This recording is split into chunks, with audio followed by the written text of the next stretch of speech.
8 साल का एक बच्चा 1 रुपए का सिक्का मुट्ठी में लेकर एक दुकान पर जाकर पूछने लगा, क्या आपकी दुकान में ईश्वर मिलेंगे?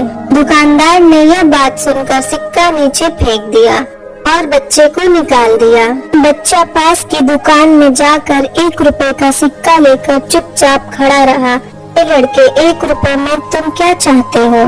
मुझे ईश्वर चाहिए, आपकी दुकान में है। दूसरे दुकानदार ने भी भगा दिया, लेकिन अब उस अबोध बालक ने हार नहीं मानी। एक दुकान से दूसरी दुकान, दूसरी से तीसरी, ऐसा करते करते कुल 40 दुकानों में चक्कर काटने के बाद एक बूढ़े दुकानदार के पास पहुंचा।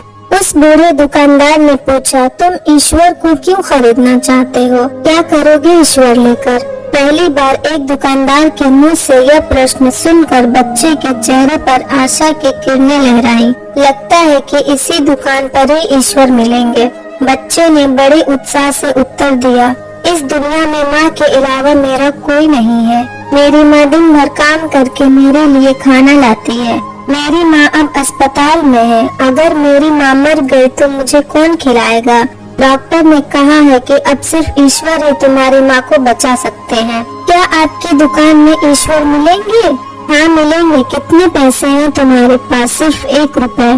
कोई दिक्कत नहीं है, 1 रुपए में ही ईश्वर मिल सकते हैं। दुकानदार बच्चे के हाथ से 1 रुपए लेकर उसने पाया कि 1 रुपए में एक गिलास पानी के अलावा बेचने के लिए और कुछ भी नहीं है। इसलिए उस बच्चे को फिल्टर से 1 गिलास पानी भर कर दिया और कहा, यह पानी पिलाने से ही तुम्हारी माँ ठीक हो जाएगी। अगले दिन कुछ मेडिकल स्पेशलिस्ट उस अस्पताल में गए।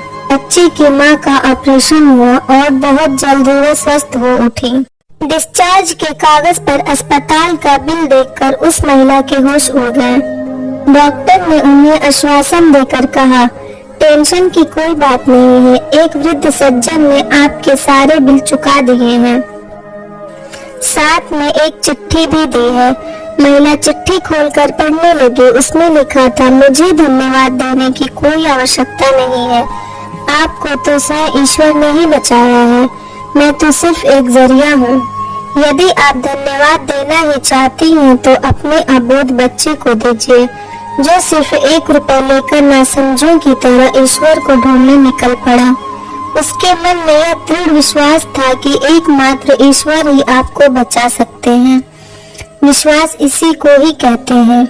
ईश्वर को ढूंढने के लिए करोड़ों रुपए दान करने की जरूरत नहीं होती। यदि मन में अटूट विश्वास हो तो वो 1 रुपए में भी मिल सकते हैं। दोस्तों, अगर आपको ये कहानी अच्छी लगी हो तो कृपया इसे लाइक, शेयर और सब्सक्राइब करें। धन्यवाद।